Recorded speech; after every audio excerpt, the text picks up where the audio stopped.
शुक्लांबरधरं विष्णुं शशिवर्णं चतुर्भुजं प्रसन्नवदनं ध्यायेत् सर्वविघ्नोपशान्तये। सरस्वती नमस्तुभ्यं वरदे कामरूपिणी। विद्यारम्भं करिष्यामि सिद्धिर्भवतु मे सदा। गुरुर्ब्रह्मा गुरुर्विष्णुः गुरुर्देवो महेश्वरः। गुरुः साक्षात् परं ब्रह्म तस्मै श्री गुरवे नमः। ओम शांति शांति शांति।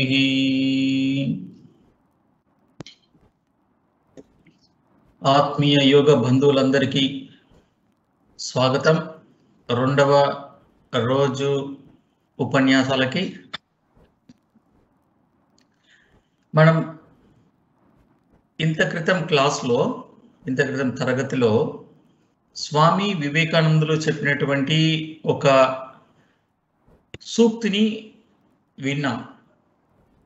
Each soul is a potentially divine. ప్రతి ఒక్క జీవి ఆత్మస్వరూపుడే, దివ్యాత్మ స్వరూపుడు. We have to manifest that divinity. ఆ దివ్యాత్మ స్వరూపాన్ని మనము బయటికి ప్రకటించాలి, వ్యక్తపరచాలి. ఏ విధంగా? Do it by work or worship. No, before that, how to manifest? By controlling the nature internally and externally.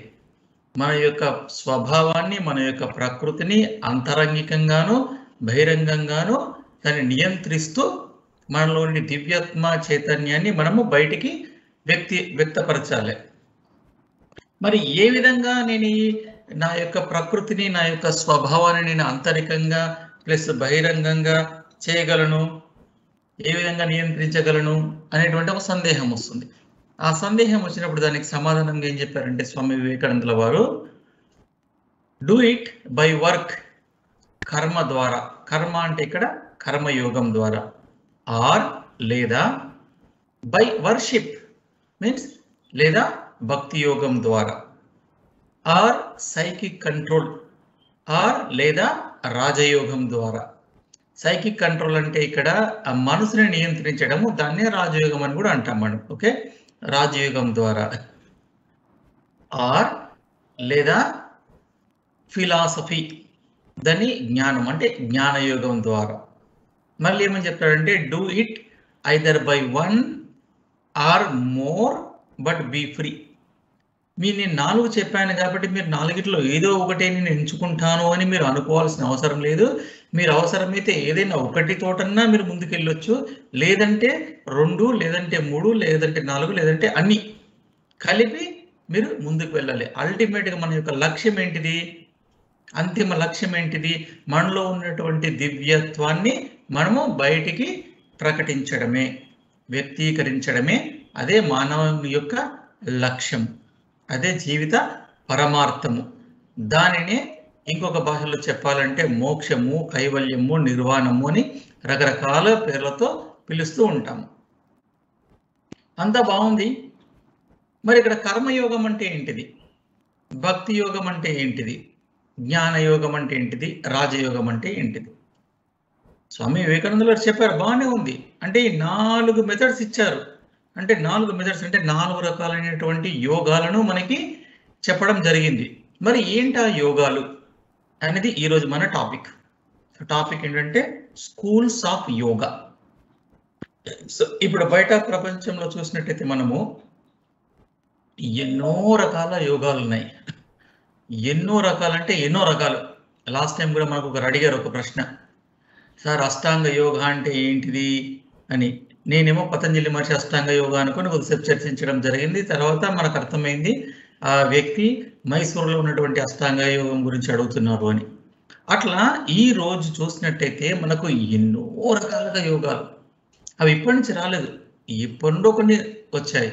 Patanjali మహర్షి తర్వాత ఎన్నో రకాలైనటువంటి యోగ విధానాలు వచ్చాయి. హఠ యోగా అని, తంత్ర యోగా అని, మంత్ర యోగా అని, యంత్ర యోగా అని, జప యోగా అని ఎన్నో రకాలు. ఒక చెట్టుకి ఎన్నైతే కొమ్మలు ఉంటాయో, చెట్టు అంటే మామూలు చిన్న చెట్టు కాదు, వటవృక్షం నేను మాట్లాడేది, మర్రి చెట్టు.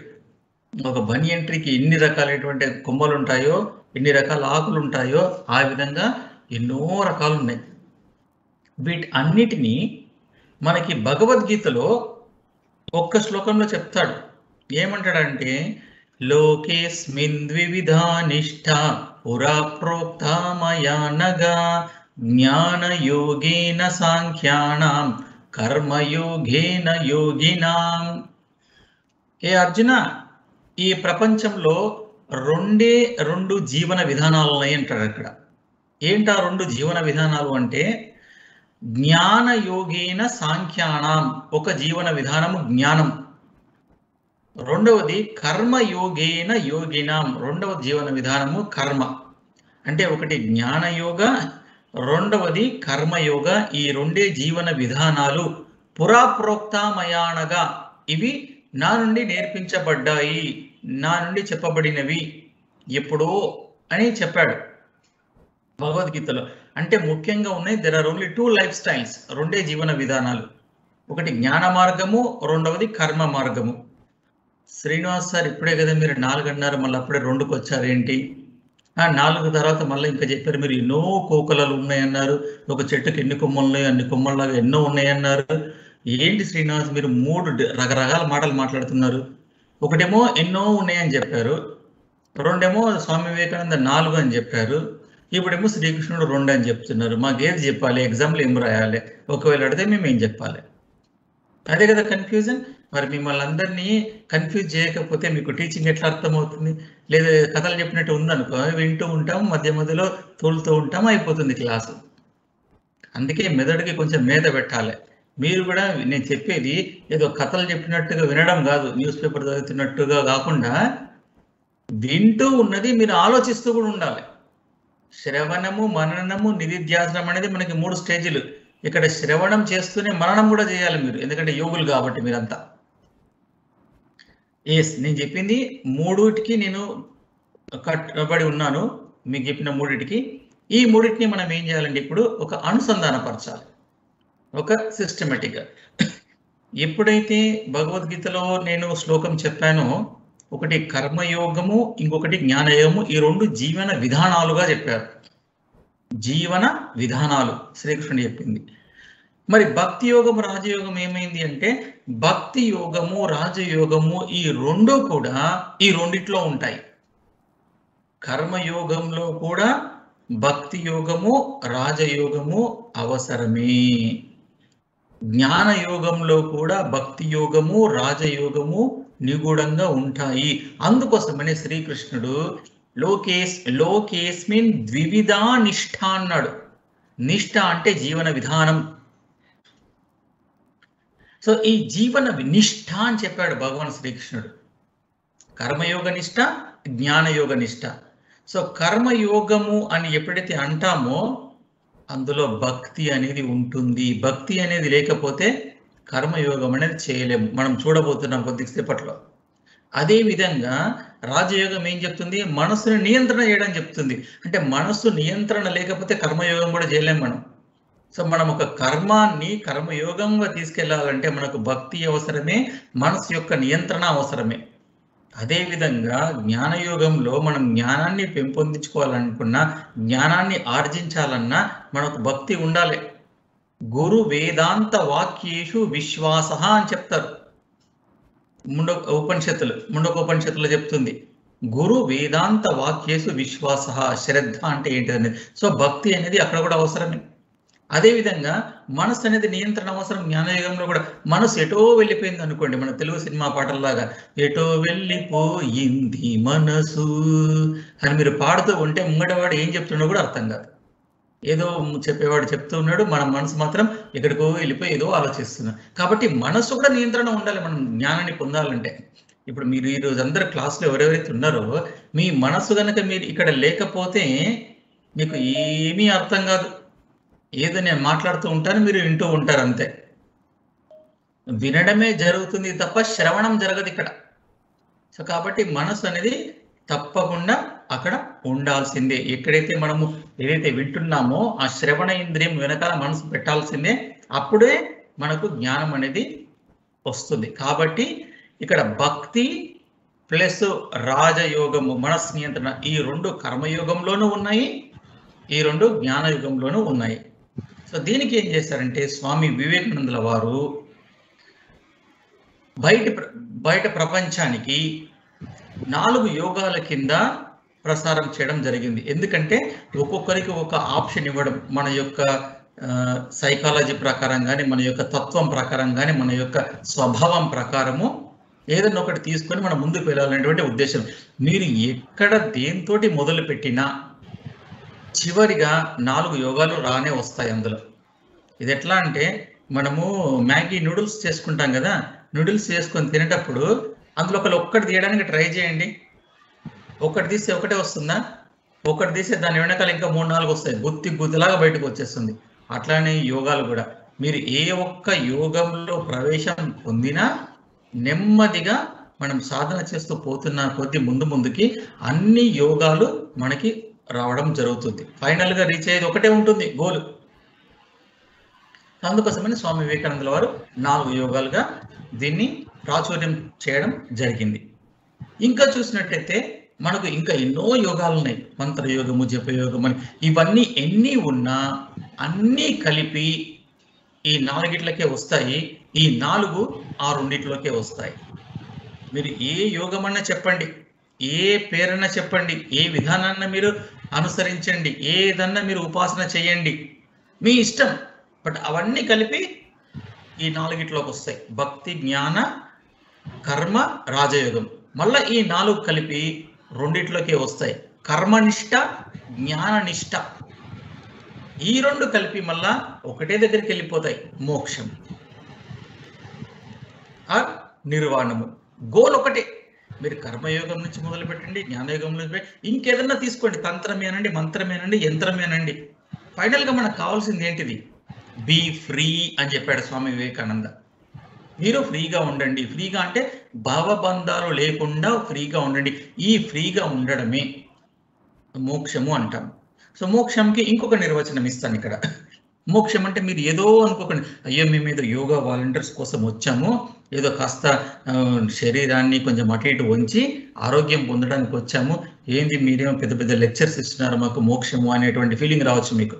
కొందరు పిల్లలు కూడా ఉన్నారు కదా, మాకు ఈ వయసులో మోక్షం ఎందుకండి, అనవసరంగా మీరు మమ్మల్ని యోగా వాలంటీర్ కోర్సులో జాయిన్ చేశారు అనుకోవచ్చు. చాలా మంది అదే అంటారు కదా. పిల్లలు ఎవరైనా భగవద్గీత చదువుతున్నారు అనుకో, ఇప్పుడే నీకెందుకురా, అది ముసలోళ్ళు చదవాల్సిన గ్రంథం, రిటైర్ అయిపోయిన తర్వాత చదవాలి, ఇప్పుడు ఎందుకు అని మనం దూరం పెడతాం. వయసులో ఉన్నప్పుడు చదివితేనే దానిలో ఏమున్నదో తెలుసుకొని జీవితంలో బాగుపడతాడు. ముసలి వాళ్ళంతా అయిపోయిన తర్వాత చదువుకుంటే ఏం లాభం?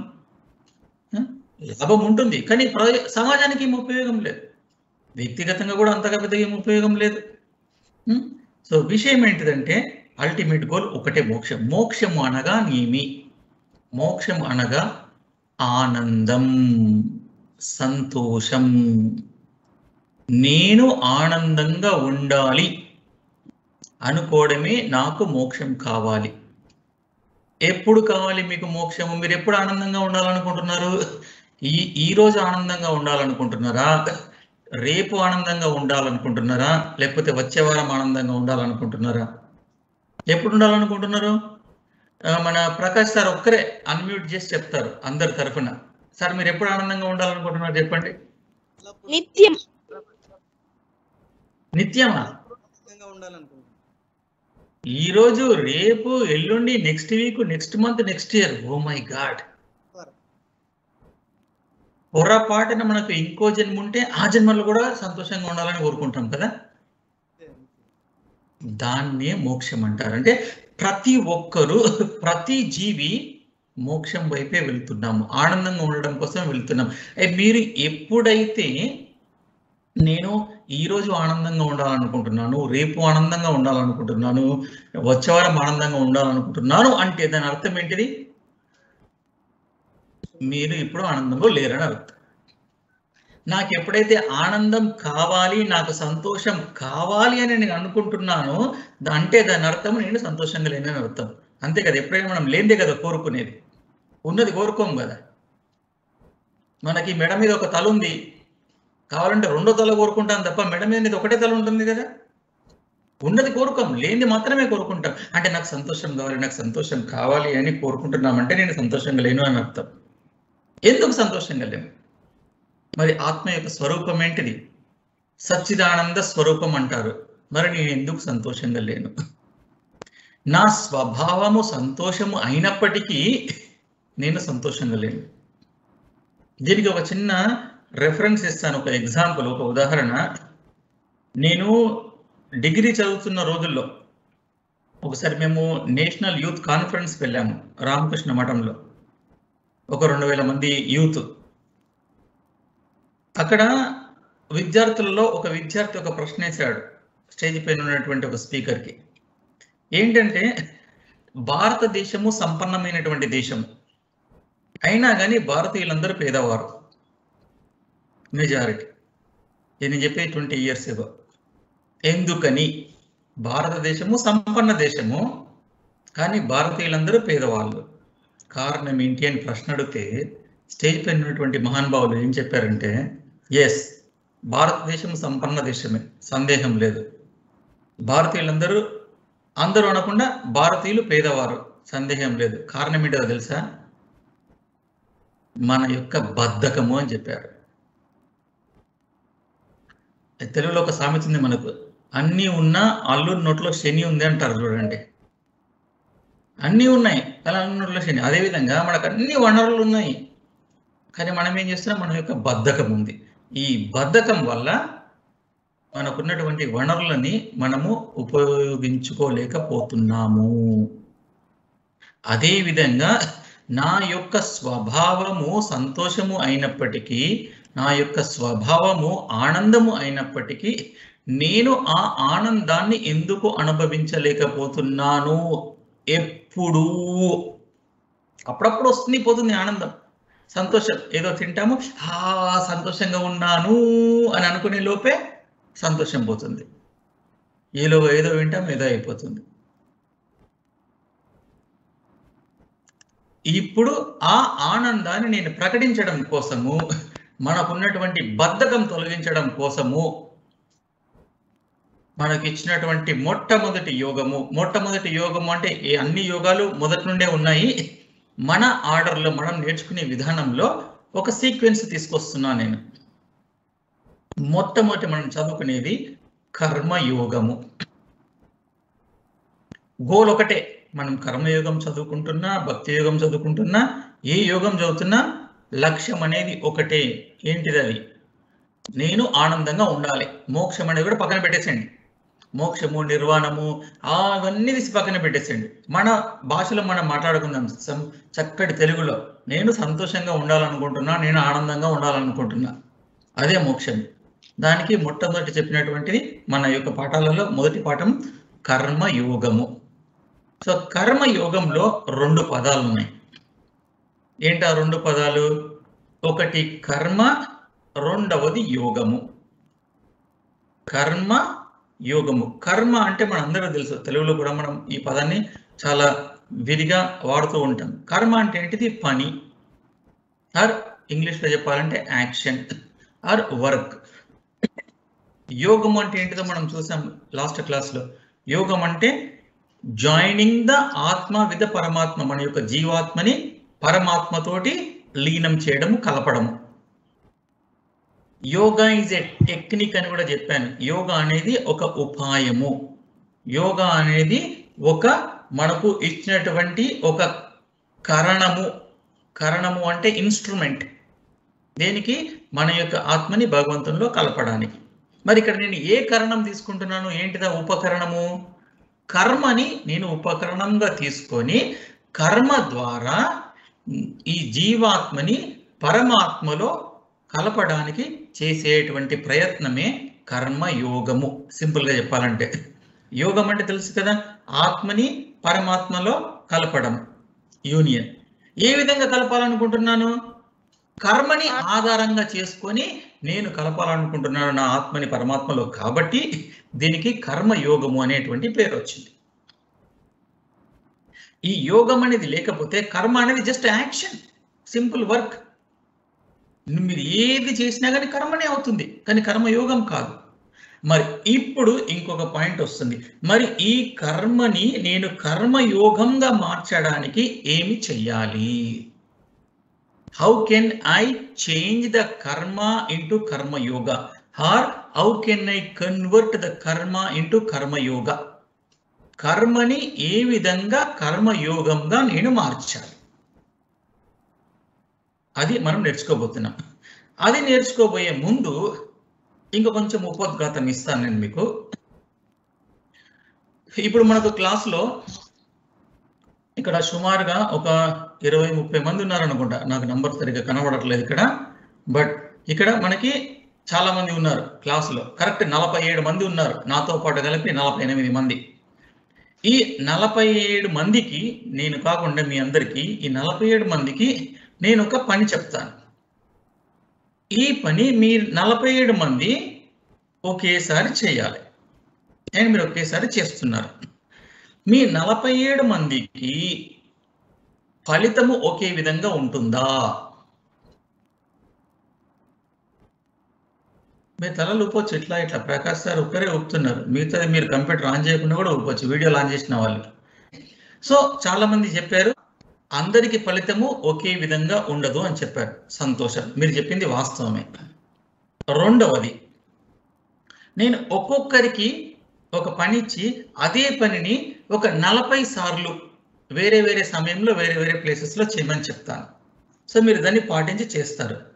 ఆ 40 సార్లు మీకు చేసేది ఒక్కరే, 40 సార్లు 40 ప్లేస్లలో ఫలితం ఒకే విధంగా ఉంటుందా? 40 సార్లు అప్పుడు కూడా ఫలితం ఒకే విధంగా ఉండదు. సో జాగ్రత్తగా వినండి, 40 మంది ఒకేసారి పని చేసినా కానీ 40 మందికి ఫలితం ఒకే విధంగా లేదు. Point number 1 to be noted.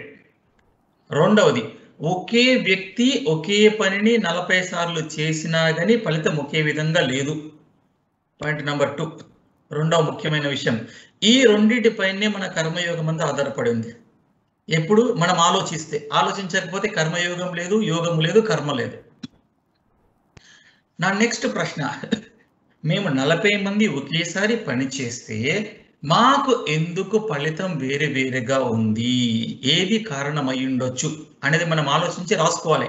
ఏ కారణం వల్ల మా 40 మందికి వేరే వేరే విధంగా ఫలితం వచ్చింది? రాసుకోవడం అంటే పుస్తకంలో కాదు, ఇక్కడ బుద్ధిలో. పుస్తకంలో రాసుకున్నా కానీ మంచిదే, ఎందుకంటే తర్వాత మీరు రివిజన్ చేసుకుంటే మీకు ఉపయోగపడుతుంది.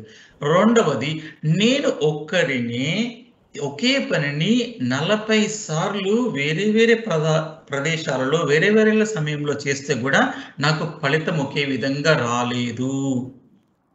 కారణం ఏంటిది అనేది మనం ఆలోచించాలి. ఎప్పుడైతే ఆలోచించగలుగుతామో అప్పుడే మనం ముందుకు వెళ్తాం, గుర్తుపెట్టుకోండి. అప్పుడే యోగులు అనే వాళ్ళం అవుతాం, లేదంటే భోగులంగానే మిగిలిపోతాం మనం. ఏది అయి ఉండొచ్చు కారణం అంటే ఇక్కడ ఎన్నో కారణాలు ఉంటాయి.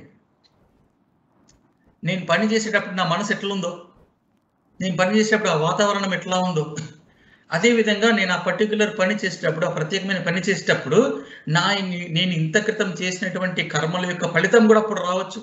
ఉదాహరణ చెప్తాను మీకు, సంతోషంగా మీకు ఎగ్జామ్ లేదనుకోండి, ఒకవేళ మీకు ఎగ్జామ్ ఉందనుకోండి, మీరు చక్కగా చదువుకున్నారు, పర్ఫెక్ట్గా బాగా చదివారు, ఒక్క అక్షరం మొదలు పెట్టకుండా చదివారు, గుర్తు పెట్టుకున్నారు కూడా.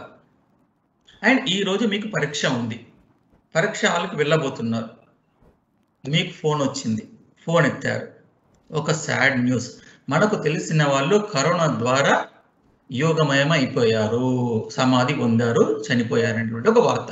చాలా దగ్గర వాళ్ళు, చాలా తెలిసిన వాళ్ళు, ఆత్మీయ బంధువులు. నీకేమో ఎగ్జామ్ టైం అవుతుంది, అప్పుడే ఈ న్యూస్ వచ్చింది. ఎగ్జామ్ హాల్కి వెళ్తాము, ఊహించుకోండి ఎలా ఉంటుందో. అంత చదివారు కానీ ఏ ప్రశ్నకు సమాధానం గుర్తు చేసుకుంటున్నా కానీ ఈ మనం పొడగొట్టుకున్నటువంటి ఎవరైతే బంధువు ఉన్నారో తెలిసిన వాళ్ళు, వాళ్ళే గుర్తొస్తూ ఉంటారు. పరీక్ష సరిగ్గా రాయలేము, బయటకు వచ్చేస్తాము, రిజల్ట్ వస్తుంది, ఫెయిల్ అయిపోతాం. పరీక్ష రాసాము, కానీ ఒకటి రాయబోయి ఇంకోటి రాసేసాము, ఏదేదో జరుగుతుంది అక్కడ. ఇదే విధంగా జస్ట్ ఉదాహరణ మాత్రమే. అట్లా మనకు ఎన్నో రకాల కారణాలు ఉంటాయి. చేసేది మనమే అయిన పని మన ఒక్కరమే 40 సార్లు వేరు సమయంలో చేసినా కానీ ప్రతిసారి ఏదో ఒక ఫ్యాక్టర్, ఏదో ఒక విధానం అనేది అందులో ఇన్వాల్వ్ అయి ఉంటుంది. మనసే కావచ్చు, మన మూడే కావచ్చు, లేకపోతే ఆకలేస్తుంది తొందరగా పని చేసేసేయాలి అదే కావచ్చు, ఇంకా ఏదైనా కావచ్చు. అంత క్రితము మన అమ్మనేదో అంది, నాన్ననేమో అంది, లేకపోతే భార్యను ఏదో అంది, భర్తనేదో అంది, ఇంట్లో ఏదో గొడవలు, నేను టీవీ పెట్టుకుంటే టీవీ సరిగ్గా రావట్లేదు, ఛానల్ సరిగ్గా రావట్లేదు, టీమ్స్లో కూర్చుంటే అందరు డిస్టర్బెన్స్ చేస్తున్నారు, ఒకరు వస్తున్నారు పోతూ ఉన్నారు, అన్మ్యూట్ చేస్తున్నారు, మ్యూట్ చేస్తూ ఉన్నారు. నా ఉదాహరణ చెప్తున్నా. ఎట్లా ఉంటుంది నా మనసు, అబ్బా ఊకే ఎవరైనా జాయిన్ అయ్యారనుకో నాకు ఇక్కడ ఏమనిపిస్తుంది తెలుసా, ఒక విండో ఓపెన్ అయిపోతుంది, ఇక్కడ పలానా వాళ్ళు లాబీలో వెయిట్ చేస్తున్నారు అని. నేనేం చేయాలి, మిమ్మల్ని చూడాలంటే అది తీసేసేయాలి. సో ప్రతిసారి నా మౌస్ పట్టుకుంటూ ఇట్లా కొడుతూ ఉండాలి. చిరాగ్గా ఉంటుంది. చిరాగ్గా ఉంటే చెప్పేది డిస్టర్బ్ అయిపోతుంది. ఏదన్నా కారణం కావచ్చు కదా. సో ఇలాంటి కారణాలు ఉన్నాయి. నౌ ఇంకొక ప్రశ్న, ఇంకా కొంచెం లోపలికి వెళ్దాం. ఇంకో ప్రశ్న ఏంటంటే, మరి ఈ కారణాలన్నీ ఏ సమయం నుంచి ఏ సమయం వరకు ఉంటున్నాయి, ఏ సమయంలో అవి కరెక్ట్ ఫలితాన్ని ఇస్తున్నాయి, మరి వీటన్నిటికీ ఎవరు మెయింటైన్ చేస్తున్నారు, ఎవరు చూస్తున్నారు వాటిని? ఈరోజు మనం కంప్యూటర్ లాంగ్వేజ్లో ఒక పదం వాడతాం, క్లౌడ్ స్టోరేజ్ అంటాం. విన్నారా క్లౌడ్ స్టోరేజ్ అనేది? క్లౌడ్ స్టోరేజ్ అంటే మేఘంలో దాచిపెడుతున్నమాట, దాన్ని స్టోర్ చేస్తున్నాం. మన ఇంట్లో స్టోర్ హౌస్ నిండిపోయింది, మన బ్యాకప్ అంతా నిండిపోయింది, మెమరీ కార్డ్ అన్ని నిండిపోయాయి, తీసుకెళ్ళి మేఘంలో పెట్టేస్తున్నాం. మన తెలుగులో సినిమాలు కూడా ఉన్నాయి, మేఘ సందేశం అనుకుంటా, క్లౌడ్ స్టోరేజ్లో పెట్టాం. అదే విధంగా మరి నేను చేస్తున్నటువంటి కర్మలకి, నేను చేస్తున్నటువంటి పనులకి ఎవరు మెయింటైన్ చేస్తున్నారు? ఆ సర్వర్ కాల్డ్ క్లౌడ్ స్టోరేజ్ సర్వర్ని, ఆ ప్రోగ్రామ్ని ఎవరు మెయింటైన్ చేస్తున్నారు? ఈ ప్రశ్న మనం ఎప్పుడైతే వేసుకుంటామో ఆన్సర్ దొరకదు, సమాధానం దొరకదు. కానీ ఎవరో ఒకరు ఉన్నారు, ఎవరో ఒకరు లేకపోతే వీటన్నిటిని మెయింటైన్ చేయడం కుదరదు. అంటే ఎవరో ఒకరు ఉన్నారు, ఆ ఒక్కరు ఎవరు అనేది కనుక ఆలోచించినట్టయితే, మనం మ్యాథమెటిక్స్లో లెక్కల క్లాసులో మనం ఒక సమస్య ఇస్తారు, సాల్వ్ చేయాలి, మనకు తెలియదు సమాధానం. అప్పుడు ఏమనుకుంటాం మనం? ఎక్స్ అని అనుకుంటామా? నేను ఎక్స్గా భావించి సమస్యను సాల్వ్ చేస్తే చివరిగా వచ్చేది answer, X is equal to ఇంత అని వస్తుంది. కరెక్టే కదా? అదే విధంగా ఎవరైతే వీటన్నిటిని మెయింటైన్ చేస్తున్నారో, నియంత్రణ చేస్తున్నారో ఎవరో నాకు తెలియదు. కాబట్టి ఆ తెలియని యొక్క వ్యక్తి కానీ, ఆబ్జెక్ట్ కానీ, ఏదన్నా కానీ నేను ఈశ్వరుడు అనుకుంటాను. నేను మన యొక్క సనాతన ధర్మం ప్రకారము నేను ఈశ్వరుడు అనే పదం పెట్టుకుంటాను. నువ్వు కావాలంటే నువ్వు ఇంకొక పేరు పెట్టుకో, నువ్వు గాడ్ అని పెట్టుకో, నువ్వు లార్డ్ అని పెట్టుకో, ఇంక నువ్వు అల్లా అని పెట్టుకో, నీ ఇష్టం ఏదైనా పెట్టుకో. నేను ఈశ్వరుడు అని పెట్టుకున్నాను. ఏ పేరైనా ఒకటే. తెలుగులో నీళ్లు అంటాము, హిందీలో పానీ అంటాము, ఇంగ్లీష్లో వాటర్ అంటాము, తమిళంలో తన్ని అంటాము. అంతే కదా? ఏ పదం వాడినా వస్తువు మాత్రం ఒకటే. అదేవిధంగా మనకు ఈ యోగంలో మనం పెట్టుకున్న పేరు ఏంటంటే ఈశ్వరుడు. అంటే ఈశ్వరుడు మన రికార్డు మెయింటైన్ చేస్తున్నాడు. ఓకే, సో అందుకే ఇప్పుడు జస్ట్ ఒక దారిలోకి వస్తున్నాం, మనము కర్మయోగంలోకి ఎంటర్ అవుతున్నాము. ఈ ఉపోద్ఘాతాన్ని ఆధారంగా తీసుకొని భగవద్గీతలో ఒక శ్లోకం ఉంటుంది. ఏంటి ఆ శ్లోకం అంటే, కర్మణ్యేవాధికారస్తే మా ఫలేషు కదాచన మా కర్మ ఫల హేతుర్భూః మా తే సంగోస్త్వ కర్మణి. ఇప్పటివరకు నేను మీకు చెప్పినటువంటి విషయాన్ని భగవద్గీతతోటి క్రోడీకరించి కర్మయోగంలోకి వెళ్తున్నాను, భగవాన్ శ్రీకృష్ణుడు చెప్పిన దానికి అనుగుణంగా.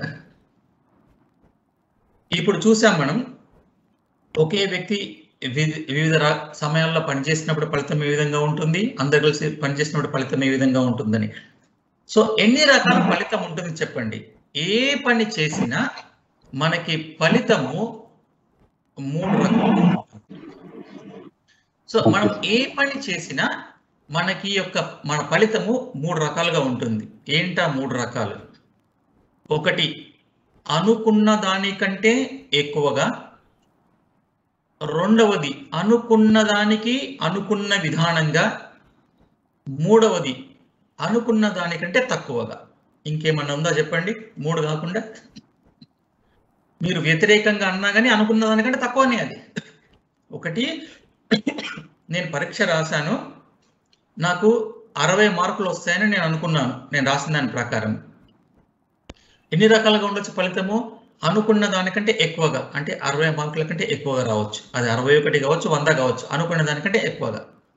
రెండవది అనుకున్న దానికి అనుకున్న విధానంగా, 60కి 60 వచ్చాయి, నేను 60 అనుకున్నాను, 60 వచ్చాయి. మూడవది 60 కంటే తక్కువ వచ్చాయి. ఈ 3 రకాలే ఉంటాయి ఫలితము. Please make a note. రెండవది, నేను కర్మ చేసేటప్పుడు, నేను ఏ పని చేస్తున్నా, ఏ పని చేసినా, నేను కూడా పని 3 రకాలుగానే చేయగలుగుతా. నాకు ఒకరు పని ఇచ్చారనుకోండి, ఆ పనిని నేను 3 రకాలు మాత్రమే చేయగలుగుతా. కర్తుం అకర్తుం అన్యదా కర్తుం. ఒకటి కర్తుం, నాకు ఒక పని చెప్పారు, నేను ఆ పని చేస్తున్నాను. రెండవది, నాకు ఒక పని చెప్పారు, నేను ఆ పని చెయ్యను. మూడవది, నాకు ఒక పని చెప్పారు, ఆ పని నేను ఇష్టంతోటో అయిష్టంతోటో చేస్తున్నాను, ఇష్టాయిష్టాలతోటి చేస్తున్నాను, చెప్పారు కాబట్టి చేస్తున్నాను. ఈ 3 రకాలుగానే ఉంటుంది, ఇంకో రకం లేదు. ఇక్కడ భగవంతుడు శ్రీకృష్ణుడు ఏం చెప్తాడంటే, కర్మని ఏవహ అధికారః అస్తే, నీకు కర్మ చేయడములోనే నీకు అధికారం ఉంది. అధికారము ఉంది అంటే ఇక్కడ ఏదో ఇట్లా నేను ఒక పెద్ద బాస్ని, నాకు అధికారం అని కాదు ఇక్కడ అర్థం చేసుకోవాల్సింది. నాకు ఈ కర్మను 3 రకాలుగా చేయడంలో ఏదన్నా ఒకటి నేను చూస్ చేసుకోవడానికి, నిర్ణయించడానికి మాత్రమే అధికారం ఉంది. అయితే చెయ్యొచ్చు, లేకపోతే చేయకుండా మానేయొచ్చు, లేకపోతే అటు ఇటుగా చేయొచ్చు. అటు ఇటుగా అంటే ఫర్ ఎగ్జాంపుల్ మన క్లాస్ తీసుకోండి ఉదాహరణ. ఒకటి, క్లాస్లో జాయిన్ అవ్వడం. రెండవది, నేను క్లాస్లో జాయిన్ గాను. మూడవది, నేను క్లాస్లో జాయిన్ అవుతాను, నేను వీడియో ఆపేసి పెట్టుకుంటాను, మొబైల్ చేతిలో పట్టుకొని ఇల్లంతా తిరుగుతూ వింటూ ఉంటాను. అంతే కదా, ఇంకేదన్నా ఉందా? తిరుగుతూ ఉంటాను, లేదంటే అయితే మీరు చక్కగా కూర్చొని ఒక దగ్గర వింటాను, లేదంటే పట్టుకొని అంతా తిరుగుతూ ఉంటాను. క్లాస్లో జాయిన్ అయ్యాడు, అటెండెన్స్లో ఏముంటుంది? రైట్, ఈ వ్యక్తి ఈరోజు క్లాస్ అటెండ్ అయ్యాడు. కానీ వింటున్నాడో లేదు దేవుడికి తెలుసు. మీకు తెలవాలి, దేవుడికి తెలవాలి, అంతే కదా. లేదంటే టీవీ చూస్తూ, మధ్యలో వాట్సాప్ మెసేజ్లు పెట్టుకుంటూ, ఫేస్బుక్లు చూస్తూ, న్యూస్ పేపర్ చదువుతూ, ఇది రేడియో పెట్టినట్టుగా మొబైల్ పక్కన పెట్టి వింటూ ఉంటారు. తప్పకుండా మీ 47 మందిలో ఒకరిద్దరు తప్పకుండా చేస్తూ ఉంటారు ఆ విషయం. అది అనుభవంతో చెప్తున్నా నేను. ఇవే 3 రకాలు. Now comes into the picture of the karma yoga. Anyway, when you have to get the result, మనకు ఫలితం ఈ 3 రకాలుగానే ఉంటుంది కాబట్టి ఆ వచ్చిన ఫలితాన్ని మొట్టమొదట మనము యాక్సెప్ట్ చేయాలి, ఆదరించాలి. వచ్చిన ఫలితాన్ని ఆదరించాలి. ఎందుకోసమని అంటే, ఫలితము ఏ విధంగా ఉండాలనేది నువ్వు ఆశించొచ్చు కానీ నిర్ణయించలేవు, డిసైడ్ చేయలేవు. You can desire for the result, but you can not decide the result. వింటున్నారా? నాకు ఫలితం ఈ విధంగా ఉండాలని కోరుకోవడంలో తప్పలేదు. కృష్ణుడు ఎక్కడ చెప్పలేదు మీరు ఫలితం మీకు రావద్దు అని కోరుకోకూడదని ఎక్కడ చెప్పలేదు. కానీ ఏం చెప్తాడంటే కృష్ణుడు, మీరు ఈ విధంగానే ఉండాలి అని నిర్ణయించడానికి మీకు స్తోమత లేదు. ఎందుకోసము అంటే, మీరు చేసినటువంటి ఎన్నో రకాలైనటువంటి కర్మలు, మిగతా విషయాలన్నీ కూడా అవి ఫలప్రదం చెందినటువంటి కారణాల చేత, ఎన్నో మిగతా విషయాల చేత ప్రభావం చెంది ఆ ఫలితం ఉంటుంది. అందుకోసమనే ఒకే వ్యక్తి 40 సార్లు పని చేసినా 40 సార్లు సేమ్గా లేదు. కారణం, ఎన్నో విషయాలు ఇన్ఫ్లుయెన్స్ చేస్తున్నాయి, ప్రభావం చేస్తున్నాయి. మీరు ఆశిస్తున్నారు, తప్పులేదు. సో ఇప్పుడు నేనేం చేయాలి? నౌ భగవాన్ శ్రీకృష్ణ ఎక్స్ప్లెయిన్స్ వెరీ బ్యూటిఫుల్లీ. యోగస్థకురు కర్మాణి సంగం త్యక్త్వా ధనంజయ సిద్ధ్య సిద్ధ్యో సమో భూత్వా సమత్వం యోగ ఉచ్యతే. కర్మయోగ డెఫినేషన్ నెంబర్ 1, సమత్వం యోగ ఉచ్యతే. వచ్చినటువంటి ఫలితాన్ని అది మనం అనుకున్న దానికంటే ఎక్కువగా ఉండొచ్చు, అనుకున్నది అనుకున్నట్టు ఉండొచ్చు, అనుకున్నది అనుకున్న దానికంటే వచ్చింది అనుకున్న దానికంటే తక్కువగా ఉండొచ్చు. ఈ మూడిట్లో ఏదైనా సమబుద్ధితోటి మీరు మొట్టమొదట దాన్ని ఆదరించండి, యాక్సెప్టెన్స్ చెయ్యండి. మనం ఏం చేస్తాము అంటే అనుకున్న దానికంటే కొంచెం ఎక్కువ వచ్చింది అనుకో, నా అంత మొగోడే లేడు ఇవ్వడు, చూడు నేను ఏం చేసినా సూపర్ వచ్చింది, ఈరోజు అందరికీ పార్టీ. అనుకున్న దానికంటే తక్కువ వచ్చింది.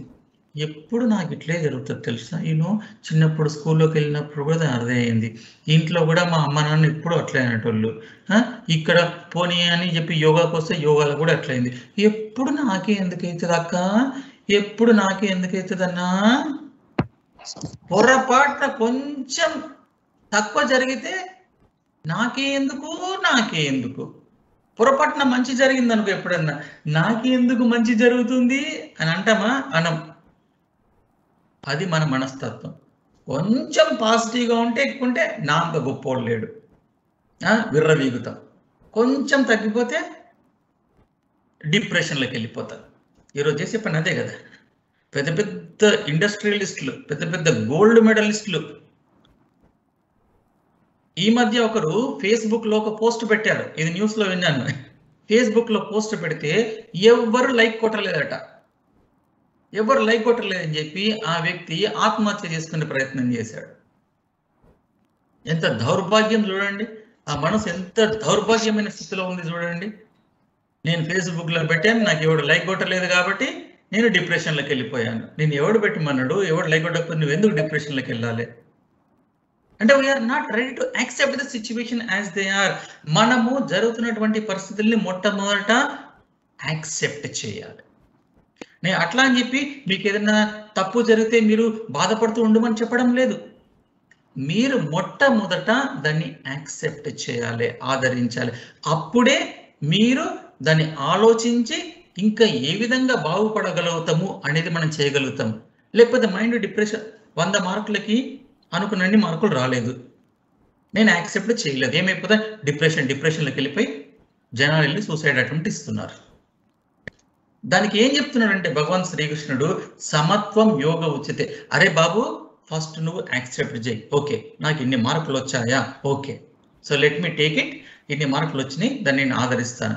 నేను అప్పుడు ఆలోచిస్తాను, ఎందుకని నాకు ఇన్ని మార్కులు వచ్చాయి, నాకు తెలిసినంత వరకు నేను ఎగ్జామ్ బాగా రాశానే, అయినా కానీ నాకు ఇన్ని మార్కులు ఎందుకు తక్కువ వచ్చాయి, ఏది కారణమై ఉండొచ్చు అని ఆలోచించి ఆ ప్రశ్నపత్రం మళ్ళీ ఒకసారి తీసుకొని నేను ఇవి సమాధానాలు రాశానే, మరి నేను ఒకసారి రీవాల్యుయేషన్కి అప్లై చేసుకుంటాను, తెలుస్తుంది కదా ఎక్కడ మిస్టేక్ ఏందో, పొరపాట్లు అనేవి జరగవచ్చు కదా ఎక్కడైనా, ఇదంతా చేయడానికి ఉంటుంది కదా. లేదంటే రిజల్ట్ చూడగానే నాకు ఇది అయిపోయింది, ఓ నాకు ఇది, నాకు అది నువ్వు సూసైడ్ చేసుకున్నావు అనుకో, డిప్రెషన్లోకి వెళ్ళిపోయి మనస్తోపం చెందావు అనుకో, తర్వాత నీకు అవకాశం ఉందా మళ్ళీ ఇంప్రూవ్ చేసుకోవడానికి, అభివృద్ధి చేసుకోవడానికి అవకాశం ఉందా? లేదు. కాబట్టి శ్రీకృష్ణుడు ఏం చెప్తాడంటే, సమత్వం యోగ ఉచ్యతే. You accept the thing first, దాన్ని ఆదరించు, ఆదరించిన తర్వాత ఆలోచించిన తర్వాత ఏం చేయాలనేది అది చేయడానికి నిర్ణయం తీసుకో. అంతేగాని ఒకటి చూడంగానే jumping in to the conclusion అంటారు ఇంగ్లీష్లో, చూడంగానే నేను జడ్జిమెంట్ పాస్ చేస్తా, ఒకరిని చూస్తా వీడు ఇట్లున్నాడు, ఇట్లా కదా, ఆ వ్యక్తి గురించి తెలియదు, ఏమీ తెలియదు, చూడంగానే నిర్ణయం, జడ్జిమెంటల్ యాటిట్యూడ్ అంటారు ఇంగ్లీష్లో. అస్సలు మంచిది కాదు జీవితంలో. రెండవది, ఎక్కువగా వచ్చింది అనుకో, ఎక్కువగా వచ్చినప్పుడు కూడా అనుకునే దానికంటే ఆదరించి ఆలోచించు. అరే నేను 60 మార్కులే అనుకున్నాను, నాకు 80 మార్కులు వచ్చాయి అంటే, నేను ఎందుకు వచ్చింటే ఎక్కువ 80 మార్కులు అంటే, నేను ఏదైతే చదివానో అది కరెక్ట్గా వచ్చింది, నేను ఏదైతే ఆన్సర్లు ఇచ్చానో అవన్నీ కరెక్ట్గా ఉన్నాయి, మంచి కాన్ఫిడెన్స్ తోటి నేను ప్రశ్న నాకు తెలియకున్నా కానీ వదిలిపెట్టద్దు అనే ఉద్దేశంతో కొంచెం ఆలోచించి రాశానే. ఓహో, ఇదే విధానం నేను భవిష్యత్తులో కూడా అన్నిట్లో అప్లై చేస్తే, ఏది వదిలిపెట్టకుండా కొంచెం ఆలోచించి పని చేస్తే నేను జీవితంలో అభివృద్ధి చెందుతాను అనేటువంటి ఆలోచన వస్తుంది. మనం ఏం చేస్తాం రాగానే, either throw the party or depression, extreme, either ఇటు ఉంటాం లేకపోతే అటు ఉంటాం. దానికే శ్రీకృష్ణుడు చెప్పేది సమత్వం యోగ ఉచ్యతే. అది ఎప్పుడు వస్తుంది? యోగస్థ కురు కర్మాణి. యోగంలో మనము ఎస్టాబ్లిష్ అయ్యి యోగంలో కూర్చొని అంటే పద్మాసనంలో సిద్ధాసనంలో కూర్చోవడం కాదు, యోగంలో మనము ప్రవేశించి ఆ యోగ విధానాన్ని మనము అనుసరిస్తూ మనము గనక యాక్సెప్ట్ చేస్తే, ఆదరిస్తే మనసు ప్రశాంతంగా ఉంటుంది. డిప్రెషన్స్లోకి వెళ్ళము, యాంగ్జైటీలోకి వెళ్ళము. ఇంగ్లీష్లో చెప్పాలంటే ఈరోజు మనకు చాలా జబ్బులు దేని ద్వారా వస్తున్నాయి చెప్పండి? మనసు ద్వారా జబ్బులు వస్తున్నాయి.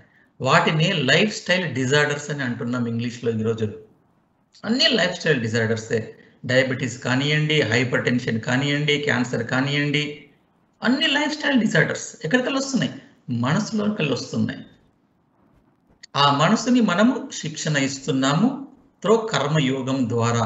కాబట్టి ఇప్పుడు రెండవ ప్రశ్న, ఇంకో ప్రశ్న, మరి నేను చేసే ఏదైతే ఫలితం వస్తుందో ఫలితాన్ని నేను సమత్వం యోగ ఉచ్యతే భావనతోటి తీసుకుంటాను, బాగానే ఉంది. మరి పని ఎట్లా చేయాలి చేసేటప్పుడు? దానికి కూడా ఏమైనా టెక్నిక్ ఉందా? దానికి శ్రీకృష్ణుడు చెప్తున్నాడు. ఇప్పటివరకు చెప్పింది ఏంటంటే ఫలితాన్ని ఏ విధంగా తీసుకోవాలి అనేది చెప్పాడు. ఇంగ్లీష్లో యాటిట్యూడ్ అంటాం మనం. మన యొక్క భావన, మన యొక్క మానసిక భావన ఫలితం విధానంలో ఏ విధంగా ఉండాలో చెప్పాడు. ఇప్పుడు ఏం చెప్పబోతున్నాడు అంటే అసలు పని చేసేటప్పుడు మన యొక్క భావన ఏ విధంగా ఉండాలి. How should be our attitude while working.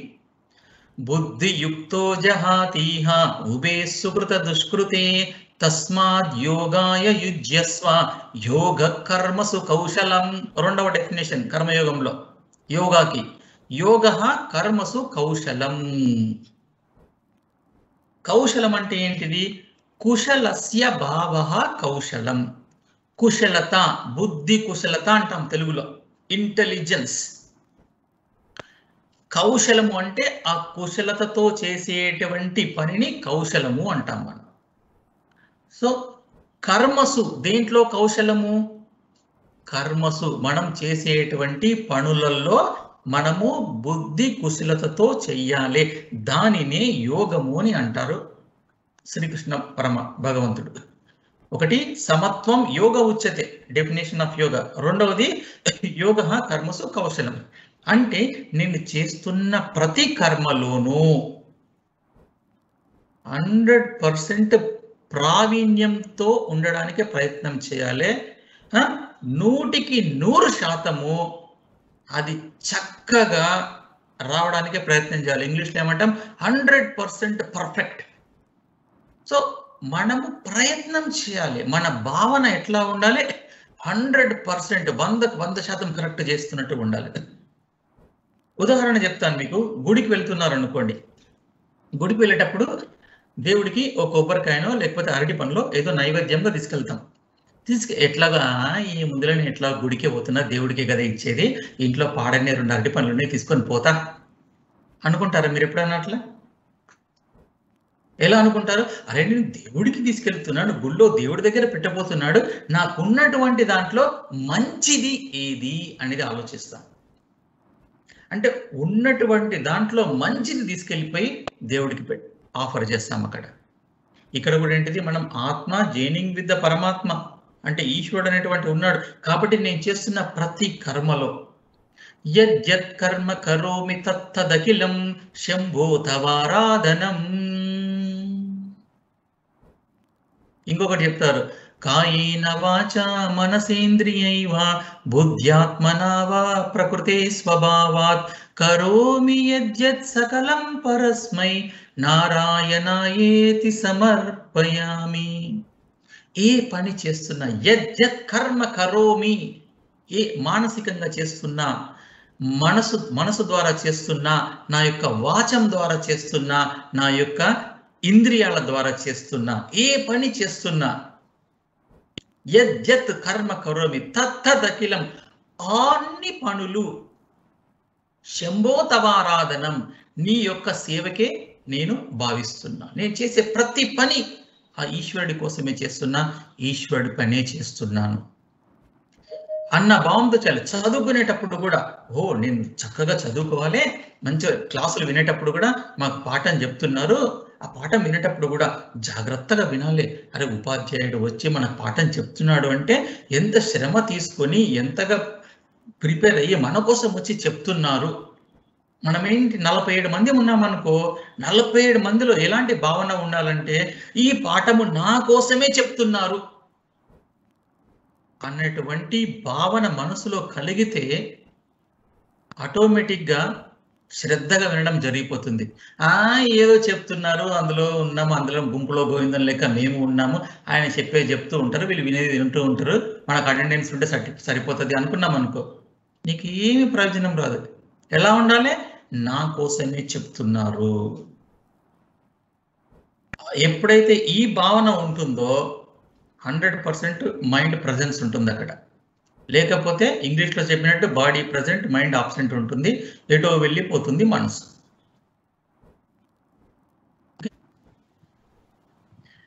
So మనం పని చేసేటప్పుడు ప్రతి పని నేను భగవంతుడికి అర్పిస్తున్నటువంటి భావంతో పర్ఫెక్షన్ ఉండడం కోసం చేయాలి. అది యోగ కర్మసు కౌశలము. ఫలితం వచ్చిన తర్వాత వచ్చిన ఫలితము నేను సమత్వంగా చూడడం కోసం ప్రయత్నం చేయాలి.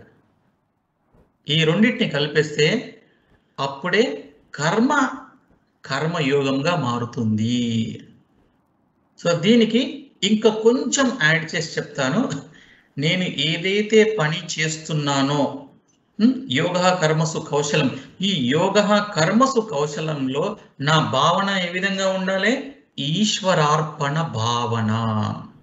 నేను చేస్తున్నటువంటి ఈ పని ఈశ్వరుడికి సమర్పిస్తున్నాను. యద్యత్ కర్మ కరోమి తత్తదఖిలం శంభో శివారాధనం. నేను ఆ భగవంతుడికి అర్పిస్తున్నానటువంటి భావన రావాలి. దాన్ని ఈశ్వర అర్పణ భావన అంటారు. మనకు ఫలితం వచ్చింది, ఫలితం మనం గుడికి వెళ్ళినాం, గుడికి కొన్ని నైవేద్యం తీసుకుని వెళ్ళాం, మంచి దేవుడికి దండం పెట్టుకున్నాము, ప్రదక్షిణలు చేశాము, బయటకు వచ్చేటప్పుడు మనకి ఏమి ఇస్తారు? ప్రసాదం ఇస్తారు కదా. ఆ ప్రసాదం మనం ఏం చేస్తాము? 2 కళ్ళకు అద్దుకొని తింటాం.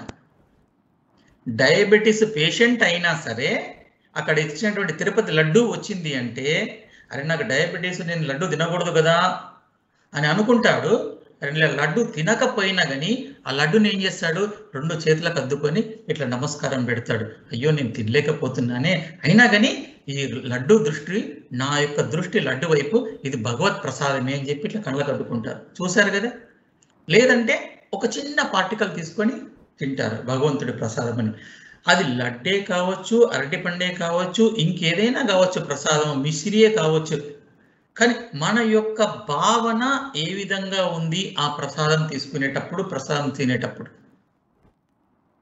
అదే విధంగా మనకు వచ్చినటువంటి ఫలితాలలో ప్రసాద భావన ఉండాలి.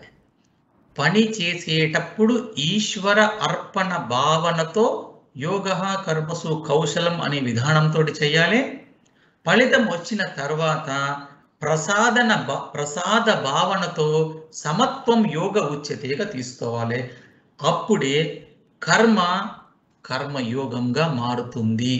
లేదంటే యోగం యోగంగానే ఉంటుంది, కర్మగానే ఉంటుంది, మన కర్మ మనలాగానే ఉంటుంది. ఇంకా అంటాం కదా, నా కర్మ ఇట్లా ఉంది, నా కర్మ ఇట్లా ఉందని. ఎంతసేపు నా కర్మ ఇట్లా అనుకుంటామే తప్ప, అరే నా కర్మ నుంచి నేను కర్మ యోగంకి ఎందుకు వెళ్ళిపోనని అనుకోవాలి. ఏం లేదు చేయాల్సింది ఇక్కడ. దానికోసం మీరు ఎక్కడికో వెళ్ళి ఏదో చేయాల్సిన అవసరం కూడా లేదు. కర్మయోగంకి మీరు ఇంట్లో చేసే పని కూడా, ఇప్పుడు మీరు ఇంట్లో అన్నం వండుతున్నారనుకోండి, అబ్బా భగవంతుడు నాకు ఒక మంచి అవకాశం ఇచ్చాడు, నా ఇంట్లో కుటుంబ సభ్యులందరికీ వంట చేసి పెట్టే. మీరు ఇల్లు ఊడుస్తున్నారనుకోండి, ఈ ఇల్లు ఊడవడం ఏంటిది? ఇది ధర్తీ మాత, భూదేవి, ఈ భూదేవికి సేవ చేసుకునేటువంటి అవకాశం నాకు దొరికింది అనేటువంటి ఊడుస్తూ ఉన్నారనుకో. మీరు పాత్రలు కడుగుతూ ఉన్నారు, ఆఫీస్కి వెళ్ళి పని చేస్తున్నారు. ఆఫీస్కి వెళ్ళి పని చేసేటప్పుడు మీ దగ్గరికి ఎంతమంది క్లయింట్స్ వస్తారు, అబ్బా ఈశ్వరుడే ఈ రూపంలో వచ్చాడు నా దగ్గరికి. మీరు జీతం తీసుకొని పని చేయండి, తప్పులేదు. కానీ చేసే విధానంలో మార్పు ఉండాలి. యాటిట్యూడ్. చిన్న ఉదాహరణ చెప్తాను. మీ ఇంటికి ఒక అతిథి వచ్చాడు. అతిథి వచ్చినప్పుడు మీరు ఏం చేస్తారు? మామూలుగా మన తెలుగు వాళ్ళం ఇంకా మనం దాన్ని పాటిస్తున్నాం, చాలా చోట్ల పాటించకపోయినా మన తెలుగు వాళ్ళం పాటిస్తున్నాం. ఏంటిది? ఇంటికి వచ్చిన అతిథికి మంచినీళ్ళు తాగుతారని అడుగుతాం ఫస్ట్. ఒకప్పటి రోజులలో మజ్జిగ తాగుతారు అనేవాళ్ళు, తర్వాత వచ్చేసి కూల్ డ్రింక్స్ తాగుతారని అనేవాళ్ళు. ఇప్పుడు లేటెస్ట్గా కాఫీ తాగుతారా, టీ తాగుతారా, కూల్ డ్రింక్స్ తాగుతారని అడుగుతాం. ఇంటికి వచ్చిన ప్రతి అతిథిని అడుగుతామా లేదా? మనం ఉట్టి చేతులతోటి పంపించాం, అది మన సంప్రదాయం కాదు. కనీసం మంచినీళ్ళు తాగమంట మీద లేకపోయినా. ఆ మంచినీళ్ళు ఇచ్చేటప్పుడు నీ భావన ఏ విధంగా ఉండాలి? ఓ అతిథి దేవో భవ, వచ్చాడు నేను ఇస్తున్నా. అంతేగాని అమ్మ వీడెవరా బాబు, నేను ఆఫీస్కి వెళ్ళే టైంలో అనవసరంగా ఇప్పుడు వచ్చాడు, నేను మంచిగా సినిమా చూస్తున్నాను, వీడు వచ్చాడు, ఇక తీసుకోండి తాగండి. ఎయిర్ హోస్టెస్ చూసారా? ఫ్లైట్లో ఎయిర్ హోస్టెస్ ఉంటారు, వాళ్ళు సర్వ్ చేసేటప్పుడు ఎంత అందంగా నవ్వుతారు. Sir what can I do for you? ఎంతో స్మైలింగ్ తోటి మీకు వాటర్ కావాలా, కాఫీ కావాలా, ఎంత చక్కగా అడుగుతారు. లోపల ఎంత తిట్టుకుంటారో మీకు తెలుసా? దరిద్రుడు వచ్చాడు చూడు, మొహం పెట్టుకొని ఇక్కడ కూర్చున్నాడు, నేను రెస్ట్ తీసుకోకుండా ఉంది, వీడు అనుభవంగా ఇటు నొక్కుతున్నాడు, ఇటు పిలుస్తున్నాడు. ఎన్నో రకాల యాటిట్యూడ్స్ ఉంటాయి, భావనలు. అదే ఒక మిషన్ ఉంది అనుకోండి, ఈ మధ్య బస్ స్టాండ్లలో, రైల్వే స్టేషన్లో పెడుతున్నారు, కైన్ పెట్టు బాటిల్ తీసుకో. ఆడ ఆలోచన లేదు, ఏం లేదు, మిషనరీ. ఒక వ్యక్తిగా ఉన్నప్పుడు మనకు ఆలోచన విధానాన్ని, ఎట్లాగో మీరు వాటర్ ఇస్తున్నారు కదా, వచ్చిన అతిథికి నీకు ఇష్టంతోటో అయిష్టంతోటో నీళ్ళైతే ఇస్తున్నారు, లేదా కాఫీ ఇస్తున్నారు, టీ ఇస్తున్నారు. ఆ ఇచ్చేది ఏదో ఆనందంగా ఇవ్వండి. అదే కర్మయోగం. కర్మయోగంకి మీరు ఏం చేయాల్సిన అవసరం లేదు. మన యొక్క మనసులో ఆలోచన విధానాన్ని మార్చుకోవాలి. ఎలాగో చేస్తున్నాను, చేసేదేదో తృప్తిగా చేసిస్తాను, సంతోషంగా ఇస్తాను, తిట్టుకోకుండా ఇస్తాను. ఎట్లాగో పని చేస్తున్నాను, ఆఫీస్లో చేస్తున్నాను కాబట్టి చేసే పని ఏదో ఈశ్వరార్పణ భావంతో చేస్తాను, అంతే, ఇంకేం లేదు. ఇంగ్లీష్లో ఒక స్టేట్మెంట్ ఉంది, రవీంద్రనాథ్ ఠాగూర్ గారు చెప్తారు. నేను ఫస్ట్ ఇంగ్లీష్లో చెప్పి తర్వాత తెలుగులో అనువదిస్తాను. ఏమంటారంటే, O God give me the strength to accept the things what I can not change. Second statement, O God give me the strength to change the things what I can change. తెలుగులో చెప్పాలంటే, హే భగవంతుడా నాకు శక్తిని ప్రసాదించు. దేనికి? సమాజంలో, జీవితంలో ఎన్నో ఉన్నాయి, నేను అన్నిటినీ మార్చలేను. నేను వాటిని మార్చలేను కాబట్టి వాటిని నేను ఆదరించేలా నాకు శక్తిని ప్రసాదించు. రెండవది, జీవితంలో ఎన్నో విషయాలు ఉన్నాయి, సమాజంలో ఎన్నో ఉన్నాయి, కొన్ని మనం మార్చగలుగుతాం, కొన్ని చేయగలుగుతాం. ఏ భగవంతుడా నేను ఏవేవైతే మార్చగలనో వాటిని మార్చడానికి నాకు శక్తిని ఇవ్వండి అంటాను. ఒక ఉదాహరణ చెప్తా. మీరు 10 సంవత్సరాల క్రితము మీ జీవితంలో ఏమి జరిగిందో అది మీరు మార్చగలుగుతారా? మార్చలేము. కాబట్టి యాక్సెప్ట్ చెయ్యండి. 10 సంవత్సరాల క్రితం నాకు ఇట్లయింది, నాకు అట్లా అయింది అనుకుంటే ఇప్పుడు కూడా ఏడుస్తూ కూర్చుంటే ఏంటి ప్రయోజనం? ఏమన్నా ప్రయోజనం ఉందా చెప్పండి? 10 సంవత్సరాల క్రితం జరిగింది ఏదో జరిగింది, దాన్ని యూ నీడ్ టు యాక్సెప్ట్, దాన్ని ఆదరించండి. లేకపోతే ఇప్పుడు కూడా వాడు ఇట్లా చేసిండు, వీడు ఇట్లా చేసిండు, నాకు ఇదేంది, నాకు అదేంది అనుకుంటే ఏడుకుంటూ కూర్చుంటాల్సి వస్తుంది. ఏం ప్రయోజనం లేదు. జీవితంలో ఎన్నో ఉన్నాయి మనం మార్చగలిగినవి, చేయగలిగినవి, వాటిని చేయడానికి ప్రయత్నించండి. జరిగిన దాన్ని ఒక అనుభవంగా తీసుకోండి. నేను మర్చిపోమని చెప్పడం లేదు, జరిగిన దాన్ని ఒక అనుభవంగా తీసుకోండి. ఆ అనుభవాన్ని దృష్టిలో పెట్టుకొని భవిష్యత్తులో ఏ విధంగా ఉండాలనో కార్యాచరణ చేసుకోండి. అంతేగాని కూర్చొని తల పట్టుకొని నాకు ఇట్లయింది, నాకు అట్లయింది అని అనుకుంటే ఏం ప్రయోజనం లేదు. You can not change. మీరు మార్చలేరు. మార్చలేనప్పుడు యాక్సెప్ట్ చేయండి. మన తల్లిదండ్రులు ఉంటారు, తల్లిదండ్రులు మనం మార్చగలుగుతామా? మార్చలేము. అంతేగాని నా తండ్రి ఇట్లా, నా తల్లి ఇట్లా, నా తండ్రి చేయలేదు, నా తల్లి ఇది చేయలేదు, ఎప్పుడు తల్లిదండ్రులను ఆడిపోసుకుంటూ ఉంటారు కదా. మార్చగలుగుతామా వాళ్ళని? మార్చలేము. యాక్సెప్ట్ చేయండి. ఏదైతే మార్చగలుగుతారో అది మార్చడానికి ప్రయత్నం చేయండి. ఏదైతే మార్చలేరో దాన్ని యాక్సెప్ట్ చేయండి. అప్పుడు మనసు ప్రశాంతంగా ఉంటుంది. లేకపోతే తల పట్టుకొని వాడిట్లా ఏడ్చుకుంటూ ఉంటే అది మారదు, చేయదు. మన మనసు దొబ్బేస్తుంది. ఇక్కడ దొబ్బేసి మొత్తము ఎట్లా ఉంటుంది? సంతోషంగా లేకుండా ఉంటాను. అంటే ఇప్పుడు ఉన్నటువంటి మంచి మధురమైనటువంటి క్షణాలు, మధురమైనటువంటి రోజులు వృధా చేసుకుంటూ ఉన్నాము. పాస్ట్ని, భవిష్యత్తులో మన ప్రారంభంలో జరిగినటువంటి దాన్ని ఒక అనుభవంగా తీసుకొని పెట్టుకోండి. అంతేగాని దానిపైన ఓ అనుకుంటూ పోవద్దు. ప్లాన్, కార్యాచరణ ఎప్పుడు భవిష్యత్తు పైన ఆధారపడి ఉండాలి. ఏదైతే మార్చగలుగుతానో దానిపైన ఉండాలి. ఏదైతే మార్చలేనో దాన్ని నేను స్వీకరించడానికి యాజ్ ఇట్ ఈజ్గా శక్తి కావాలి. చాలామంది ఉంటారు, మీ అత్తగారు మామగారు ఉంటారు అనుకోండి, ఆడవాళ్ళ విషయంలో చెప్తున్నాను. సహజం, అత్త కోడళ్ళ మధ్య ఏదో సమ్ మిస్అండర్స్టాండింగ్ జరుగుతూ ఉంటాయి. మార్చగలుగుతారా? పెద్దవాళ్ళు యాక్సెప్ట్ చేయండి. ఓ మా అత్త ఇంతే. ఎప్పుడైతే మీరు అనుకున్నారో వీళ్ళు ఇంతే, నేను మార్చలేను అన్నప్పుడు ఏమవుతుంది? వాళ్ళు వచ్చినప్పుడు నమస్తే నమస్తే, బాగున్నారా, టిఫిన్లు చేశారా, కాఫీలు చేశారా అని అడుగుతాము. ఏదైనా చేయగలిగితే చేస్తాము, వదిలిపెట్టేస్తాము. అంతేగాని ఎక్కువ ఆశించాం కదా, వీళ్ళు మారాలి అని అనుకోము కదా. వీళ్ళు ఇంతే అని అనుకున్నప్పుడు మనం ఇంకేం ఆశించాం? ఎంత హాయిగా ఉంటుంది చెప్పండి మనసు. అదే చెప్తున్నాడు భగవద్గీతలో. So I conclude the session. నేను ముగిస్తాను. గుర్తుపెట్టుకోండి, ఈరోజు మనం నేర్చుకునేది ఏంటంటే కర్మయోగము, కర్మని యోగంగా మార్చడము. ఏ విధంగా మార్చడము? కర్మని యోగంగా. పని చేసేటప్పుడు యోగ కర్మసు కౌశలం అనేటువంటి సూత్రాన్ని దృష్టిలో పెట్టుకొని ఆ విధంగా పనిచేస్తూ మనసుని ఈశ్వరార్పణ భావనతో పనిచేయాలి.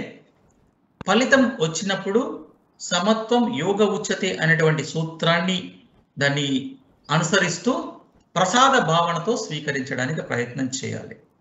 ఎందుకోసము అంటే నేను ఏ పని చేసినా ఎప్పుడు ఫలితం ఒకే విధంగా ఉండదు కాబట్టి నేను యాక్సెప్ట్ చేయాలి. మరి ఎందుకు ఈశ్వరుడికి అర్పణ చేయాలి? ఎందుకు ఈశ్వర ప్రసాద భావన అంటే మన యొక్క కర్మ ఫలితాన్ని, మనం చేసేటువంటి ఫలితాలకి దాని యొక్క రికార్డ్స్ అన్ని మెయింటైన్ చేస్తూ ఎప్పుడు మనకి ఏది ఇవ్వాలో డిసైడ్ చేస్తున్నాడు కాబట్టి అదన్నీ ఈశ్వరుని తీసుకొస్తాం. అంటే ఇక్కడ ఈశ్వర అనే పదం లేకుండా, అంటే భక్తి అనేటువంటి పదం లేకుండా, ఈశ్వరార్పణము అంటే భక్తి, ప్రసాద భావన అంటే భక్తి, అంటే భక్తి అనేది లేకుండా కర్మయోగము సంపూర్ణం కాదు. అదే విధంగా మన యొక్క మనసు సరిగ్గా లేకుండా మనము పని చేయలేము. కాబట్టి రాజయోగం లేకుండా కర్మయోగం సంపూర్ణం కాదు. ఇది కర్మయోగము. ఈ కర్మయోగంలో మనం ఈరోజు ఈశ్వరుడు గురించి మాట్లాడాం కదా. అసలు ఈ ఈశ్వరుడు ఎవరు? ఆ ఈశ్వరుడిని నేను ఏ విధంగా ప్లీజ్ చేసుకోవాలి, ఏ విధంగా కొంచెం దగ్గర అవ్వాలి ఈశ్వరుడికి. ఎందుకంటే నా ఫలితం అంతా ఈశ్వరుడే ఇస్తున్నాడు నా కర్మలను అనుసారంగా. నాకు తెలుసో తెలియకో ఎన్నో కర్మలు చేశాను ఈ జీవితంలో, ఇంత క్రితం జీవితంలో. మరి వాటన్నిటికీ రికార్డ్స్ ఉన్నాయి అక్కడ. నేను ఏ విధంగా ఈ ఈశ్వరుడితోటి సంబంధం ఏర్పరచుకొని నేను చేసినటువంటి తప్పు కర్మలు కానీ ఈ కర్మలు కానీ ఏ విధంగా సరిదిద్దుకోవాలి. సో నాకు ఆ ఈశ్వరుడు గురించి తెలుసుకోవాలని ఉంది. దానికోసం నెక్స్ట్ క్లాస్ వరకు వెయిట్ చేయండి. అప్పుడు భక్తి యోగంలో మనం మాట్లాడదాం. ఓకే. ఓం సర్వే భవంతు సుఖినః, సర్వే సంతు నిరామయాః, సర్వే భద్రాణి పశ్యంతు, మా కశ్చిత్ దుఃఖభాగ్ భవేత్. ఓం శాంతి శాంతి శాంతి. హరి ఓం తత్సత్. ఓం. అందరికీ ధన్యవాదాలు.